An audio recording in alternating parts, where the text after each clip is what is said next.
Беше тоа на 10. јули 1993 кога почна изградбата на црквата Свети Петар и Павле во Ајватовци. Таа се наоѓа на ридот над самото село и се забележува како знаменитост од сите страни.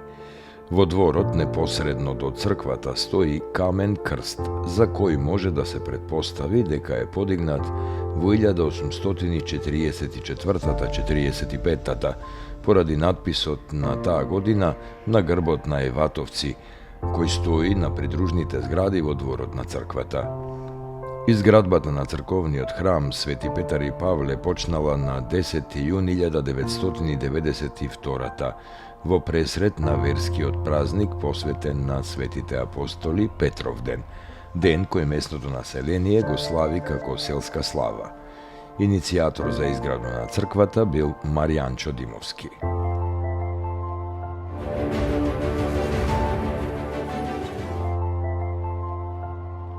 Беше тоа на 10. јули 2014 кога се урна хеликоптер тип Ми-17Б5 со регистарска ознака МАП 7712 во сопственост на Министерството за внатрешни работи Скопје.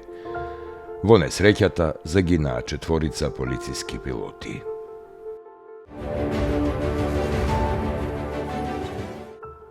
На 10. јули 1930 во Дебар е роден Иван Ивановски. Тој бил уредник во Македонското радио, член на Друштвото на писателите на Македонија од 1967. Автор е на повеќе книги, книги за деца, патеписи и книги посветени на театарот. Добитник на наградите Мито Хаџивасилев Јасмин, Крсте Мисирков, 13. ноември, Војдан Чернодрински.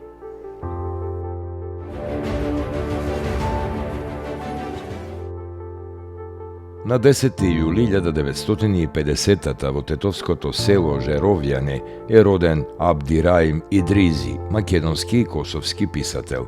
Тој е основач и директор на здравствена организација во Приштина, основана во 1989. Денес живее и работи во Приштина на Косово.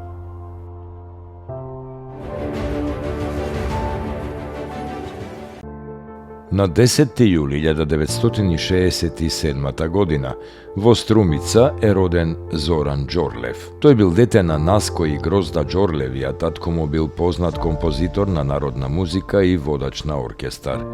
Кога бил првоодделенец со семејството се преселил во Скопје. Уште во раното детство во Струмица започнал да свири на труба, хармоника и гитара. Во 1977 почнал да свири и на виолина, откако претходно во музичкото училиште бил одреден да свири пијано. Зашто? Како што тогаш му рекле, немал предиспозиции за виолината. Во 1989 Џорлев дипломирал виолина на Факултетот за музичка уметност. Познат е по обработките и изведувањето на македонските народни и забавни композиции, обработки на филмски, джез и етно теми. Работеше како професор по виолина, а бил директор и на училиштето Илија Николовски Луј во Скопје. Во јануари 2011 беше назначен за директор на ансамблот за народни игри и песни Танец, каде остана до август 2017. Зоран Џорлев почина на 1 јануари 2021 година поради последици од коронавирус.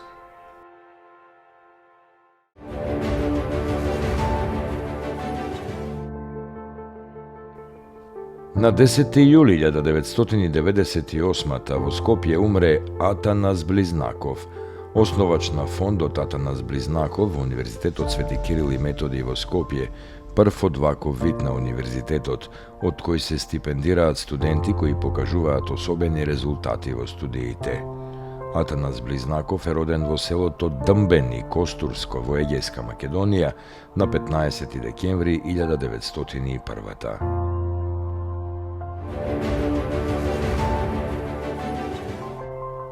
На 10. јули 2014 година во хеликоптерската несреќа на МВР загинаа Драги Мицев, Илја Лопатички, Маријан Трајковиќ и Тоде Орешков.